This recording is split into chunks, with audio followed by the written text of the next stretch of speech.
Olá, boa noite. Boa noite. Hoje é quinta-feira, dia 6 de fevereiro. E você confere agora alguns destaques da nossa edição do Link de hoje. Porteiro é preso suspeito de furtar objetos avaliados em mais de R$120 mil de apartamento de luxo em Vitória. Espécies que já estavam ameaçadas de extinção são dizimadas com surto de febre amarela no estado.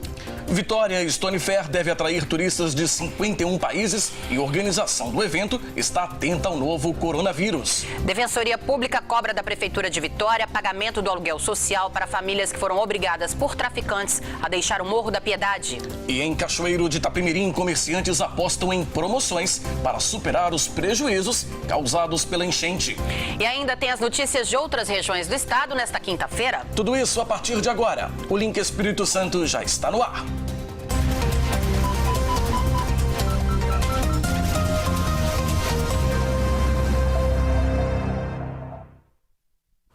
Estamos ao vivo para todo o estado, seja muito bem-vindo ao Link. Pesquisadores capixabas realizaram um estudo com macacos durante o surto de febre amarela aqui no Espírito Santo e apresentaram nesta semana os resultados. O número de primatas mortos surpreendeu e algumas espécies que já estavam ameaçadas de extinção não são mais encontradas aqui no estado. Durante o surto da doença em 2017, pelo menos 1.400 macacos de diversas espécies foram encontrados mortos nas matas do Espírito Santo. A pesquisa, encabeçada por professores e alunos da Universidade Federal do Espírito Santo, analisou mais de 200 animais. O resultado desse estudo foi divulgado nesta quarta-feira na sede do Instituto Estadual de Meio Ambiente, o IEMA. Os dados mostram que houve morte de primatas no período principal do surto na maioria dos municípios do Espírito Santo, em pelo menos 59 municípios, embora nem todos tenhamos confirmado que a morte se deu à febre amarela, mas provavelmente foi, e atingiu basicamente todas as espécies de primatas do Espírito Santo. Nós temos registrado, junto com o pessoal do serviço da Secretaria da Saúde e as vigilâncias municipais, registrado a morte de 1.400 macacos, mas esses são aqueles que foram vistos, registrados, porque a maioria morre dentro das matas, morreu e ninguém registrou. Portanto, a mortandade foi muito grande. O professor, que também é diretor do Instituto Nacional da Mata Atlântica, disse ainda que o estudo revela a importância de preservar os fragmentos das florestas no estado.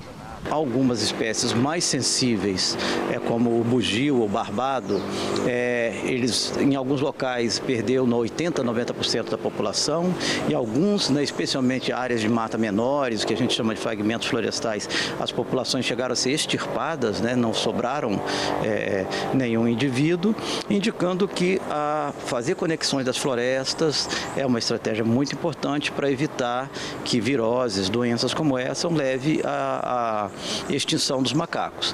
E algumas dessas espécies que foram atingidas são espécies ameaçadas de extinção.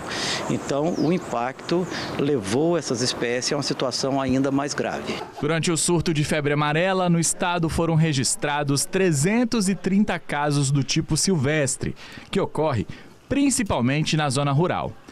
Diversas mortes foram registradas. Segundo a Secretaria Estadual de Saúde, em 2017, o Espírito Santo registrou 100 mortes por febre amarela do tipo silvestre. Por isso, é tão importante manter a vacinação contra a doença para preservar a vida das pessoas e também dos animais. A vacinação ela é importante não só para proteger o próprio ser humano, mas para proteger também os macacos, porque um ser humano pode transportar o vírus de um lado para o outro e introduzir a virose numa mata que vai matar, levando à morte de primatas que estejam nesse local.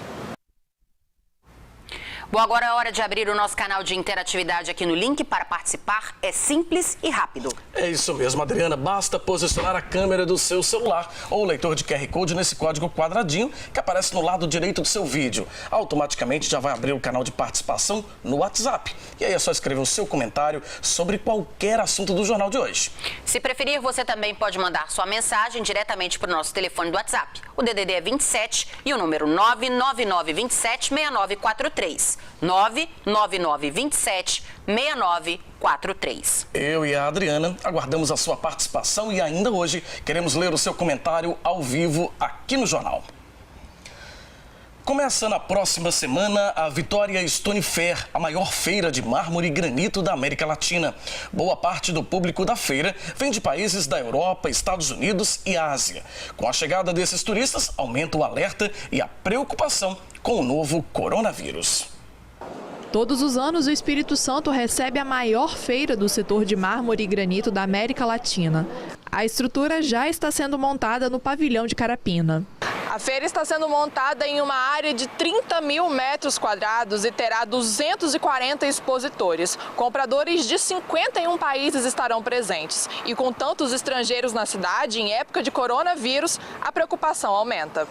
De acordo com o coordenador da feira, a organização está seguindo um protocolo da Anvisa para prevenir o contágio da doença. A gente tem conversado diariamente com a Secretaria de Estado da Saúde, com o Ministério da Saúde. Nós estamos seguindo as normas técnicas, da Anvisa, que são as normas básicas seguidas em todos os aeroportos, disponibilizar dispensa de álcool em gel para todos os estandes, distribuir informativos com higiene pessoal, lavar as mãos, etc. E estamos com a equipe médica capacitada no evento para atender o público visitante. Segundo o coordenador da feira, o público que vem da China, país onde começou o surto da doença, corresponde a menos de 3% da participação internacional da feira. A China nunca foi um público muito presente aqui, dado o período de realização da feira, que é muito próximo ao Ano Novo Chinês, que é um feriado bem importante para eles, e também logo 15 dias depois tem uma feira na China, então eles acabam historicamente nunca participando fortemente da Vitória Stone Fair. Esse ano, pela dificuldade de locomoção e cancelamento de voos do continente asiático, acredito que a participação vai ser muito menor, talvez quase nenhuma, exceto alguns chineses que talvez já estejam no Brasil, alguns compradores que já tenham vindo antes, mas aí já estão aqui há mais tempo. Além disso, prevendo a baixa participação dos chineses, o pavilhão da feira, que corresponde a este país, foi transferido para a próxima edição. Como a China, a gente tem vários países com pavilhões internacionais na feira. Este ano a gente conversou com os nossos representantes da China e até como uma forma de solidarizar com eles pelo momento difícil de locomoção, de sair do país, assim, não que eles sejam proibidos, mas o governo desaconselha. Então a gente conversou e orientou que se caso eles quisessem, a gente poderia adiar a participação com o pavilhão chinês para uma próxima edição sem prejuízo financeiro para eles, Então esse ano eles acataram, esse ano a gente não vai ter o pavilhão chinês. Bom, até agora foram confirmados 28.353 casos de coronavírus em 28 países. A maioria dos casos ainda está concentrada na China. 565 pessoas morreram. E a seguir aqui no link você vai ver que um porteiro foi preso suspeito de furtar mais de R$120 mil de objetos em um apartamento de luxo aqui em Vitória. E ainda, reviravolta em um caso de homicídio em Colatina. A investigação aponta a ex-mulher da vítima como principal suspeita do crime.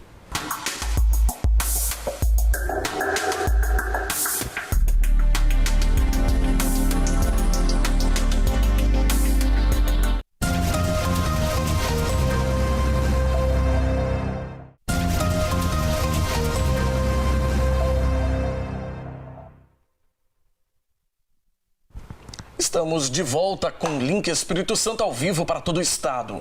Um porteiro foi preso acusado de roubar um apartamento de luxo na Praia do Canto, aqui em Vitória.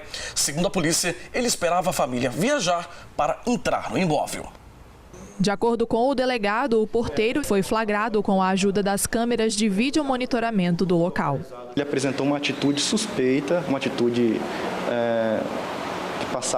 que levou a polícia a desconfiar de ele ter algum tipo de envolvimento nessas subtrações, porque ele escondia uma mochila atrás de uma escada de incêndio, subia pelo elevador e descia pela escada de incêndio, colocava a mochila e ia embora.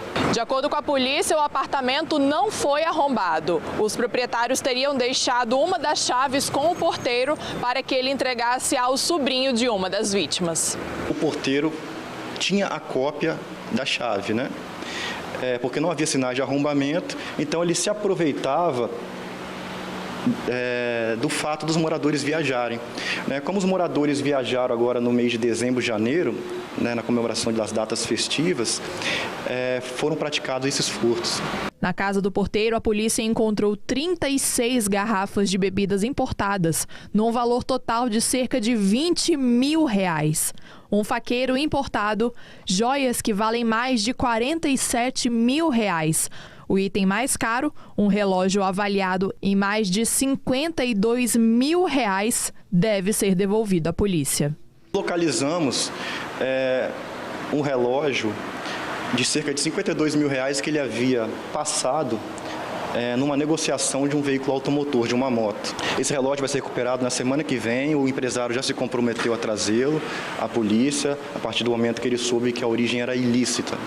O porteiro foi autuado por receptação dolosa, já que alegou que não furtou, mas recebeu os objetos furtados. A polícia investiga ainda a participação de uma terceira pessoa no crime. Ele alega que ele recebia esses bens, sem saber da origem ilícita, o que na nossa visão não é plausível, pelo valor alto dos bens. E ele alega também que existia um outro funcionário do condomínio que tem participação, que teria, na verdade, passado esses bens para ele.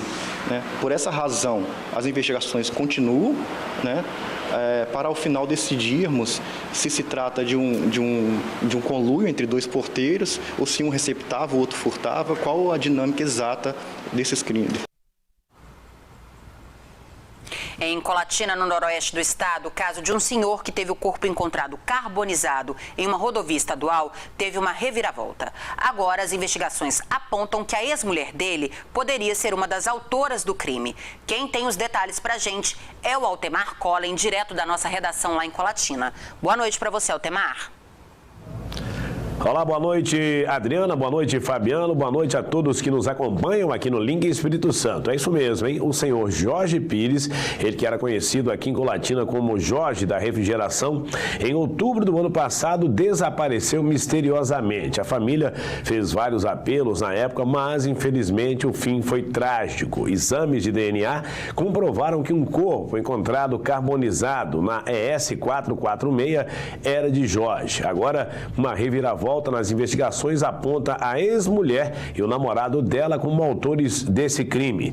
Na época, ela fez até apelo buscando informações sobre o ex-companheiro. Eles foram presos na tarde de quarta-feira aqui no município. Os mandados de prisão em nome de Ana Urmi Luns e Rogério Dias foram cumpridos no fim da tarde desta última quarta-feira, dia 5. A prisão ocorreu no bairro Maria das Graças. Os dois são suspeitos da morte de Jorge Pires, que havia desaparecido em outubro de 2019 e foi encontrado carbonizado numa estrada no município de Baixo Guandu. A Polícia Civil pediu a prisão da ex-esposa e do seu namorado e a Justiça acatou, com base nas investigações comandadas pelo delegado Edson Félix e sua equipe. Na época, o desaparecimento de Pires da Refrigeração, como era popularmente conhecido, chamou a atenção dos colatinenses. Ele era morador do bairro Maria das Graças e na quarta-feira, dia 23 de outubro de 2019, sumiu sem deixar vestígios. Na ocasião, se levantou a suspeita pela maneira que Jorge havia sumido. Não se despediu de nenhum conhecido, não deixou nenhum bilhete para familiares, apenas saiu da sua residência por volta das 18 horas e não mais foi visto. Na mesma data, um corpo carbonizado foi encontrado em Baixo Guandu. Depois de uma intensa investigação, a polícia chegou aos nomes de Ana e do seu namorado, Rogério Dias. Brigas, intolerância, supostas traições e divisão de bens são colocados como motivações para esse crime. Segundo o delegado Edson Félix, Ana e Rogério, inclusive, já estariam morando juntos na casa que pertencia a Jorge. Na época do desaparecimento dele, a ex-esposa, alegando ter uma extensa ligação familiar, gravou uma entrevista com a nossa equipe, pedindo ajuda e buscando informações sobre o desaparecimento do ex-marido. Olha, a gente pede para as pessoas, se tiver alguma informação que venha nos ajudar a encontrar, que ligue imediatamente. E aquelas pessoas que só querem saber o que aconteceu, espera um pouco, porque assim é bom que o nosso telefone fique desocupado para que a gente possa receber as informações concretas, que vá nos ajudar a encontrar a pessoa. O delegado responsável pelo caso, o Dr. Edson Félix, informou que eles, por enquanto, são considerados apenas suspeitos, mas existem fortes indícios de que eles dois tenham realmente arquitetado e praticado esse crime.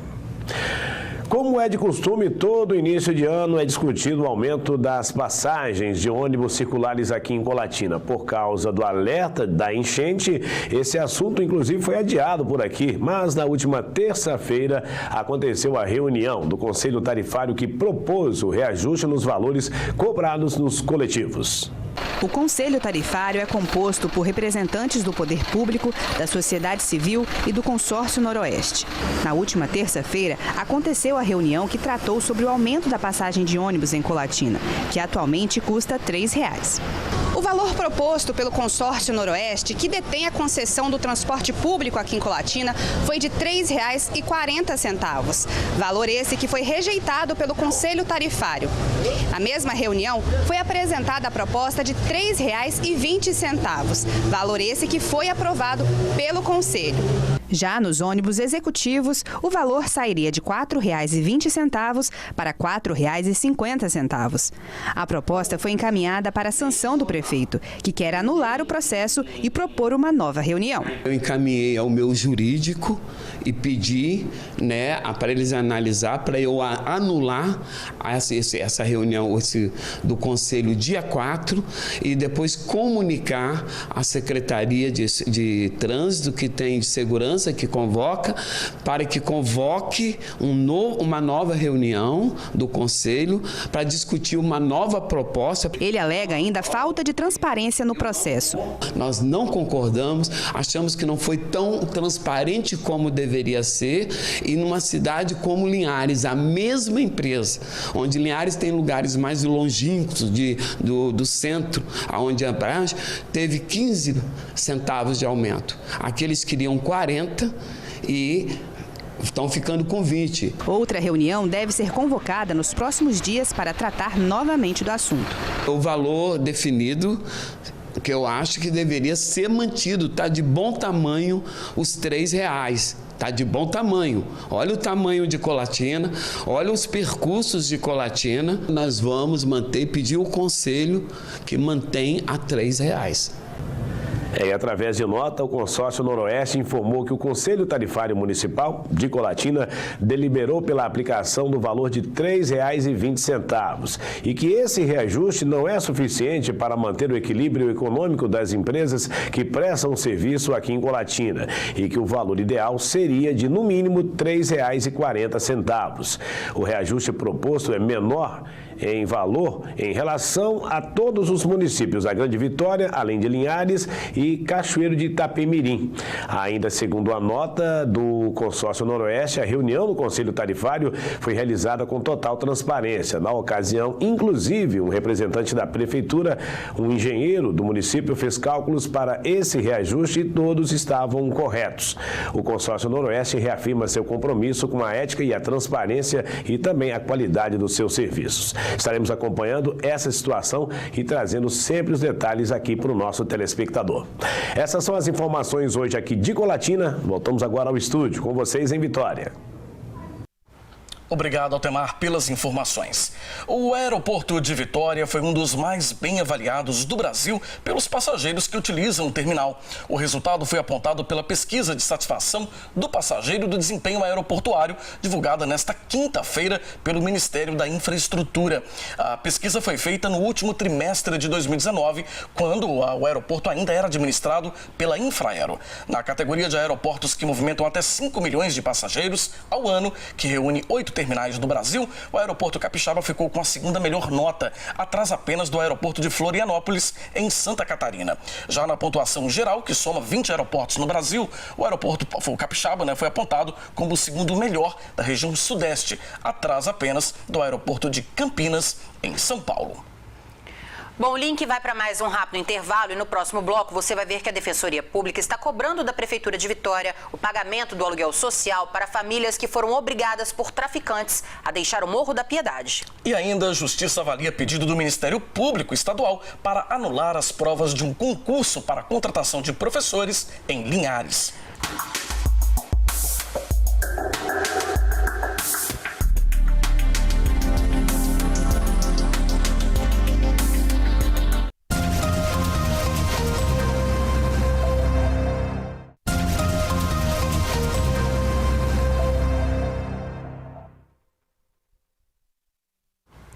A Defensoria Pública está cobrando da Prefeitura de Vitória o pagamento do aluguel social para as famílias que foram obrigadas por traficantes a deixar o Morro da Piedade. Quem tem as informações para a gente é o Rodrigo Schroeder.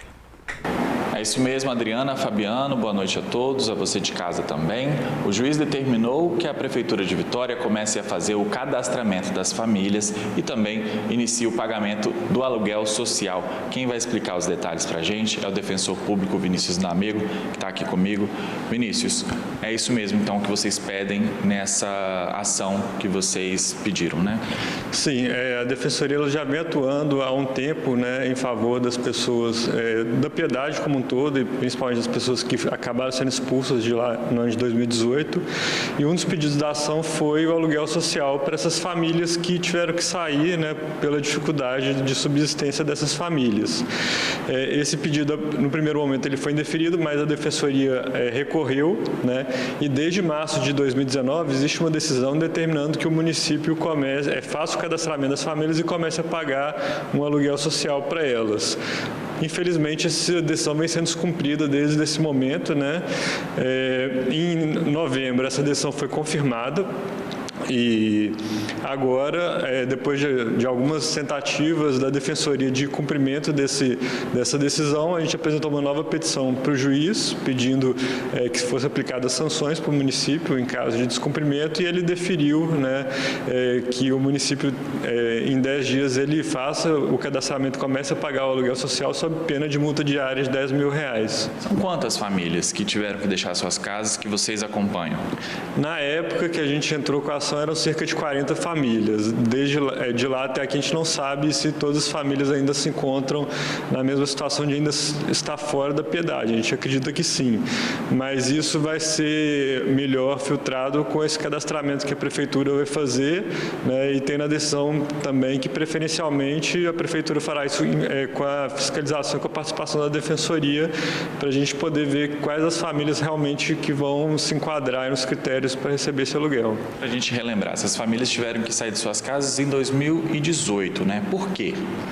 Então, foi aquele evento, né, aquela tragédia bem triste que aconteceu, né, de uma situação de violência extrema, né, de pessoas de fora que vieram ameaçando as famílias, empregando violência. Tem pessoas que tiveram casas invadidas, né, e até foram agredidas. Foram expulsas mesmo? Foram expulsas, né, de uma forma bem violenta. Foi até um caso bem impactante, né, os atendimentos que a gente fez.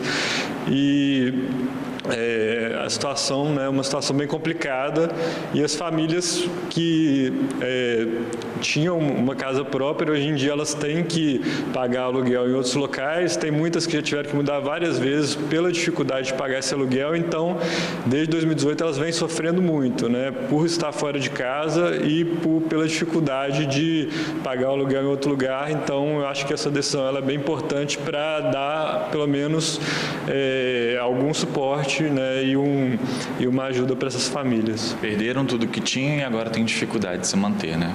Pois é, imagina você perder uma casa, né? Às vezes as pessoas morando lá há mais de 10 anos, né? Às vezes mais que isso. De um momento para outro você tem que procurar outro lugar, né? Você tem que fazer um planejamento também financeiro para ter que custear um aluguel que antes você não precisava, né? Então é uma situação bem complicada, e a gente continua recebendo sendo muito procurado pelas famílias, recebendo muitas ligações, porque elas estão aflitas mesmo pela situação delas, né? Tem algumas que não querem nem voltar para lá ou não podem, né, por alguma situação. Sim, tem esses relatos, né, de pessoas que ficaram muito traumatizadas pela situação, e outras pessoas também que se sentem seguras até hoje em voltar para o local onde elas moravam. Então, para a gente encerrar, a Justiça determinou que a Prefeitura faça o cadastramento e inicie o pagamento do aluguel. Se ela não cumprir a decisão da Justiça, o que acontece? Então, se o município não cumprir em 10 dias, começa a se aplicar uma multa diária de R$10 mil por dia de descumprimento. Então, eu queria agradecer a sua entrevista aqui no Link Espírito Santo e as suas informações aqui sobre esse assunto tão delicado para muitas famílias que moravam lá na Piedade. Tá, joia, eu que agradeço. Obrigado. Mais uma vez. Adriana, Fabiano, eu volto com vocês no estúdio. Obrigada, Rodrigo. Bom, nós pedimos um posicionamento para a Prefeitura de Vitória, mas até o fechamento da nossa edição nós não tivemos retorno. Em Linhares, no norte do estado, a Justiça avalia um pedido do Ministério Público Estadual para anular as provas de um concurso para a contratação de professores. Quem tem as informações para a gente é o Cláudio Alves. Boa noite para você, Cláudio. Olá, Fabiano. Boa noite para você, boa noite, Adriana, e a todos que nos acompanham. É isso mesmo. O Ministério Público na ação acusa a banca examinadora, o IBAD, de agir com falta de clareza na prova e também de usar questões aplicadas em outros concursos. Na ação ajuizada na Vara da Fazenda Pública de Linhares, o Ministério Público do Espírito Santo pede a anulação de toda a prova aplicada no último dia 26 de janeiro para os cargos de professor da rede básica de ensino. O pedido de liminar aconteceu depois que um grupo de professores que se sentiram prejudicados na prova acionaram o órgão pedindo anulação do exame. Na visão do MP, faltou clareza por parte da banca na avaliação discursiva, gerando muitas dúvidas aos candidatos. A banca examinadora do concurso, o Instituto Brasileiro de Apoio ao Desenvolvimento Executivo, IBAD, apresentou um texto sobre Estado laico e religião, ensino religioso democrático nas escolas e, em seguida, pediu que os candidatos argumentassem sobre notícias falsas. O Ministério Público também citou a repetição de questões que já haviam sido aplicadas pelo IBAD em um concurso realizado em Vitória. A Vara da Fazenda Pública de Linhares confirmou o recebimento do pedido do MP e disse que a demanda está sendo avaliada. Nós enviamos também um e-mail para a assessoria de comunicação do IBAD, mas ainda não houve retorno. Vamos aguardar agora os próximos passos desta decisão. A gente segue agora para um rápido giro com outras notícias de Linhares e região. O corpo de um homem ainda não identificado foi encontrado boiando na lagoa do bairro Araçá, em Linhares, na tarde passada. A suspeita de que a morte tenha sido por afogamento, pois a vítima não apresentava sinais de violência. O homem usava bermuda e camisa branca. Os peritos da Polícia Civil acreditam que ele tenha morrido há cerca de 8 dias. O corpo foi encaminhado para o Serviço Médico Legal de Linhares. O condutor de um veículo ficou gravemente ferido em um acidente na tarde passada na rodovia que liga Linhares à Regência, litoral do município. O carro capotou na estrada e o motorista ficou preso às ferragens. Bastante ferido, o homem precisou de auxílio de oxigênio, sendo resgatado pelo Corpo de Bombeiros e levado ao Hospital Geral de Linhares. Há relatos de que o condutor teria ultrapassado uma ambulância e logo em seguida perdeu o controle da direção. O estado de saúde do motorista ainda não foi divulgado pelo hospital. A Polícia Militar fez uma blitz de trânsito na rodovia que liga Linhares a Pontal do Ipiranga na noite passada. As abordagens aos motoristas aconteceram na altura do trevo de acesso à unidade de tratamento de gás de Cacimbas. Dezenas de condutores foram parados e alguns deles tiveram a CNH apreendida e veículos também ficaram retidos por irregularidades. O movimento foi mais intenso na rodovia devido ao último luau elétrico que acontece na praia de Pontal do Ipiranga e atraiu um grande público. De acordo com a Polícia Militar, esse tipo de ação deve ser intensificada nas rodovias da região até o Carnaval. A pequena vila quilombola de Degredo ainda sofre com os efeitos do desastre de Mariana. Bom, os moradores formaram uma comissão para cobrar providências junto à Fundação Renova. Desde o rompimento da barragem de Mariana, a única comunidade quilombola de Linhares que fica em Degredo vem sofrendo com os efeitos do desastre. Além da pesca, que está proibida na região, as famílias também ficaram sem água potável. É que os poços artesianos que abastecem a comunidade apresentaram elevação nos níveis de metais pesados. A comunidade de Degredo é a única comunidade quilombola, né, aqui de Linhares, e a comissão surgiu na necessidade mesmo de se organizar e brigar, né, por direitos da comunidade. Com o acidente de Mariana, em 2015, né, Degredo foi afetado diretamente, tanto que é o marco da demarcação de pesca, de proibição de pesca, e é uma comunidade pesqueira que vive da pesca, né? Então, assim, nós começamos a nos organizar. Essa comissão surgiu para pleitear junto aos órgãos envolvidos os direitos para a comunidade. Nós mostramos o drama dos moradores que tiveram que se unir para garantir seus direitos, principalmente junto à Fundação Renova. Uma comissão com representantes de 13 famílias de quilombolas da região foi criada para manter em dia a pauta de reivindicações e os resultados já começam a aparecer. A vigilância sanitária, né, com laudos em mãos, veio a comunidade avisar que a água não podia ser consumida, né, nem para dessetentação animal e nem para irrigação. Aí a comunidade ficou sem água, né, recebia 5 litros de água mineral por dia, o que era insuficiente, né? Mas com essa organização que a comunidade teve, né, nós conseguimos aí, com muita briga, consiga, né, ter os 15 litros de água diário, 15 litros por pessoa por dia, até que a medida estruturante seja concretizada, que é a ETA, que já está em processo. Nós vamos ficando mais uma vez por aqui. Boa noite a todos. Eu volto à Vitória com vocês. Fabiano, Adriana, até amanhã. Obrigada, Cláudio. Cerca de 25 tartarugas são encontradas mortas todas as semanas aqui em Vitória por grupos de ambientalistas. Isso por causa das redes de pesca em locais proibidos. Somente nos primeiros dias de 2020, a Prefeitura da capital apreendeu em parceria com órgãos ambientais quase 20 mil metros de rede em 7 operações de combate à pesca ilegal aqui no município. E a seguir aqui no link você vai ver que um projeto social de São Mateus que ensina crianças a surfar está revelando novos talentos no esporte. E ainda em Cachoeiro de Itapemirim, comerciantes apostam em promoções para superar os prejuízos causados pela enchente.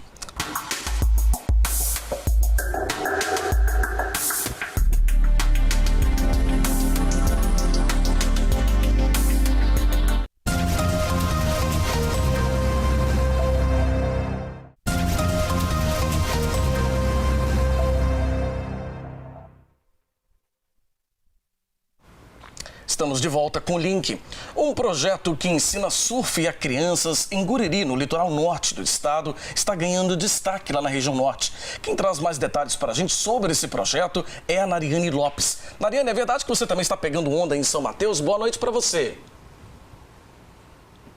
Boa noite, Fabiana e Adriana, boa noite a todos. Olha, eu ainda não estou pegando onda não, mas tem um rapazinho de 11 anos aqui em São Mateus que não só pega, como está tirando onda nesse esporte que a cada dia mais ganha destaque no país.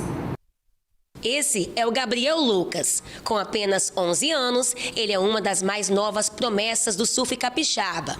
O pequeno, de cabelo descolorido e cheio de estilo, surfa há menos de 2 anos e já ganhou um campeonato em Guriri, local onde ele começou a dar as primeiras braçadas, com apenas 10 anos de idade, e competindo com garotos de 15. Outra competição foi na praia de Regência, na etapa da Tríplice Coroa em Linhares, um dos maiores circuitos do estado, onde se tornou campeão sem nem ter ido ao local. Me senti alegre, ganhei uma prancha, ganhei o patrocínio também, aí fiquei mais alegre ainda. Qual é o seu maior sonho hoje? Virar surfista profissional. A mãe é só orgulho. Segundo a cabeleireira, o surf mudou a vida do filho. Melhorou muito a vida do Gabriel. Ele, assim, muito inteligente na escola. É um menino, assim, super educado, prestativo. Aí o surf, capoeira, né? Igual ele vai pra praça de skate. Tipo assim, é um menino esportivo. E não é que a paixão do Gabriel virou coisa de família? Seu irmão, de apenas 4 anos, em 2 meses de aulas, já está fazendo bonito nas águas mornas da ilha de Guriri. E tudo começou através da ASIG, a Associação de Surf da Ilha de Guriri. Ela é formada por surfistas que atuam em diversas áreas profissionais e que decidiram criar a associação sem fins lucrativos para promover o esporte. É um pessoal que já está no surf em Guriri, já representa o surf de Guriri há muito tempo, todo mundo engajado com a causa, todo mundo é apaixonado pelo surf e quer fazer o surf desenvolver. Então agora a gente está participando aí já de alguns editais para tentar ampliar e divulgar a cultura do surf aqui em Guriri.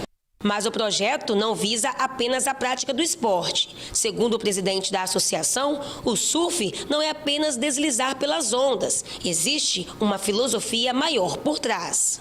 A gente percebeu que São Mateus sempre foi um cenário forte do surf nos anos 80 e início dos anos 90. Nos anos 2000, o surf praticamente sumiu de São Mateus. A gente não tinha surfista com nome em competição, não tinha mais campeonatos. Então a gente estava, eu morando em Regência, outro morando em outro lugar, nós falamos, vamos voltar para casa?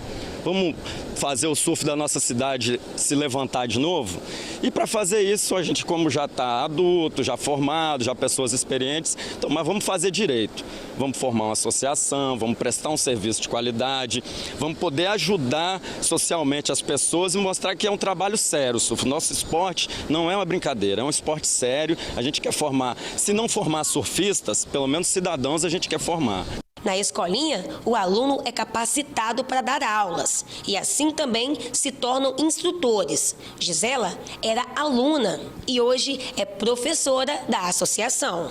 Nunca imaginei que eu fosse instrutora de surf um dia, né? A gente fica focando muito no lado profissional, no que a gente se formou, mas hoje eu vejo como um papel fundamental, porque eu sou instrutora de surf para iniciante.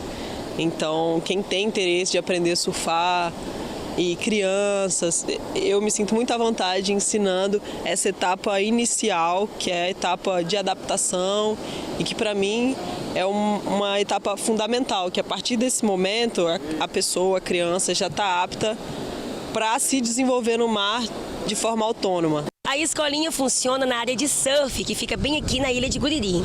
Somente neste ano de 2020 já são 12 matriculados. E para os interessados em aprender a atividade é simples, é só agendar na associação, pois tudo depende do clima para que a aula aconteça. Igor também é fruto da escolinha. O paulista, que morava em Guriri, precisou voltar para a cidade natal. Mas nas férias, o encontro com os amigos é certo. Tem que matar a saudade até ir embora, né?